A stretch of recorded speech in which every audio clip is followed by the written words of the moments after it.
Heto ang ilan sa mga pinakamabait na hayop na prinotektahan at tinulungan ang mga tao. Dinemonstrate ng mga trainer kung gaano katalino ang aso na trinain nila. Inatasan ng aso na protektahan ng bata. Sa una ay pinakita ng trainer na kahit gumawa siya ng mga agresibong aksyon sa harap ng aso ay hindi siya aatakihin nito.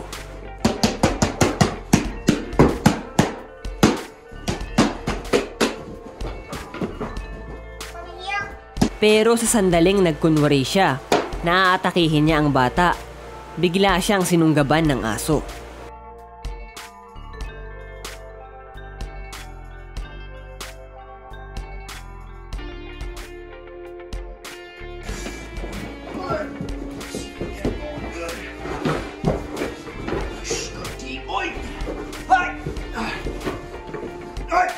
Araw-araw ang aso na to ay pumupunta sa pedestrian lane para tulungan ng mga bata na tawirin ng kalye. Tinatahulan niya ang mga kotseng dadaan para tumigil ang mga ito.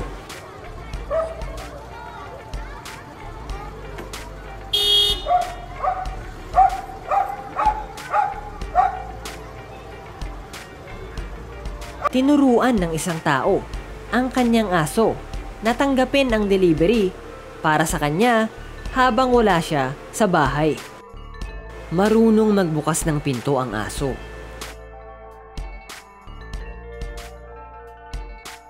Pagkakuha niya ng delivery, tinahulan niya ang deliveryman para umalis ito. Pagkatapos ay nilak niya ang pinto at sinecure niya ang package.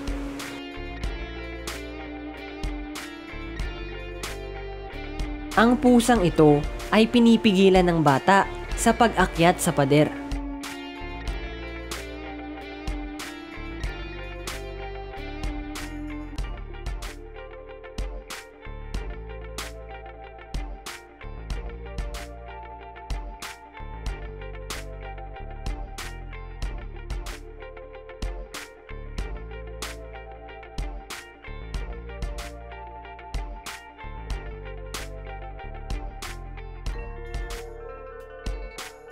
Nagpanggap ang isang lalaki na isang masamang tao para matesting nila kung poprotektahan ba ng aso ang kanyang mga amo.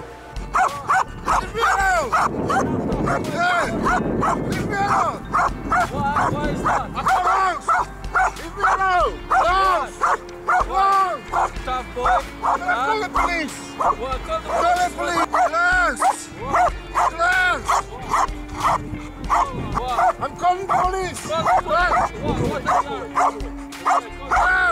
Get the van! This guy!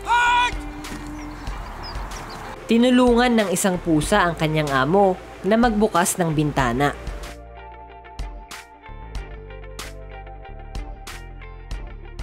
Ang lalaking nag-aalaga sa mga elepante ay nag-swimming sa ilog.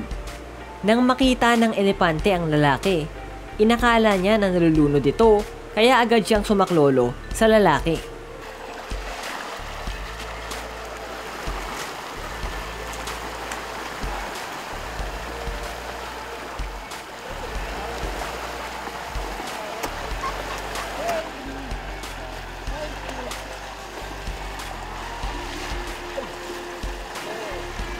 Nakita ng isang aso na baka malaglag ang kanyang amo, kaya hinarangan niya at binantayan niya ito.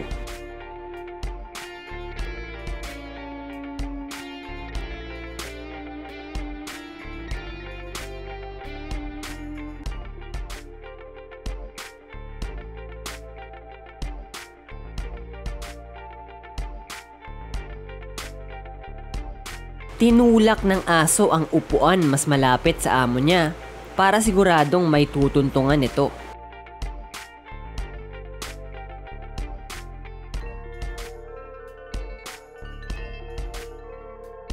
Tinuruan ng isang tao ang ibon niya na maghanap ng pera at ibalik sa bahay nila. Napunta ang bola ng isang lalaki sa tubig. Tinulungan siya ng isang isda na makuha ito.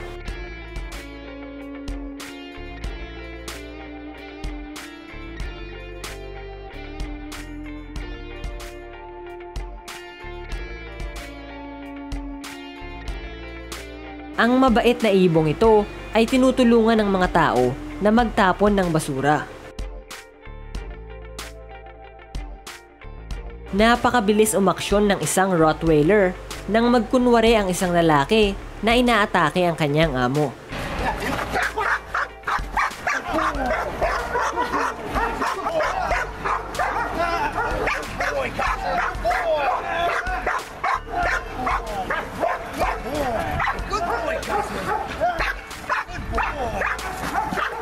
All right, stop.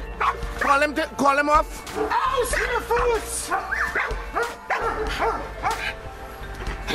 Ang asong ito ay tinutulungan ng kanyang amo na paandarin ang bangka.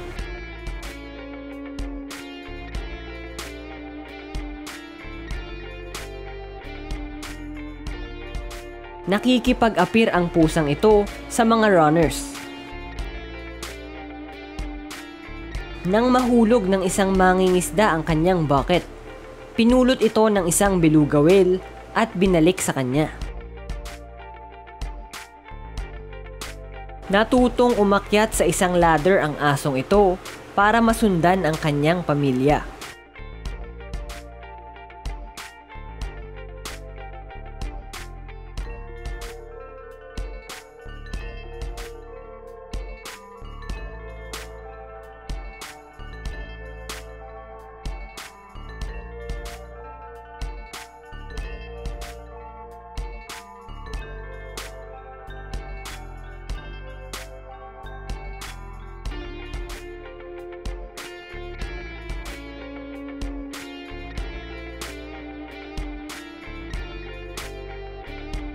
Ang mabait na elepanteng ito ay dahan-dahang nilaktawan ng isang kahoy na walkway dahil ayaw niya itong masira.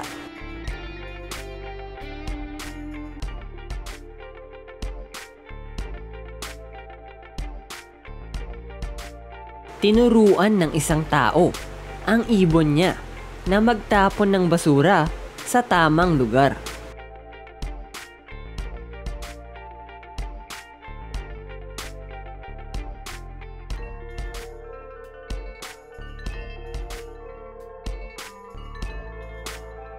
Ang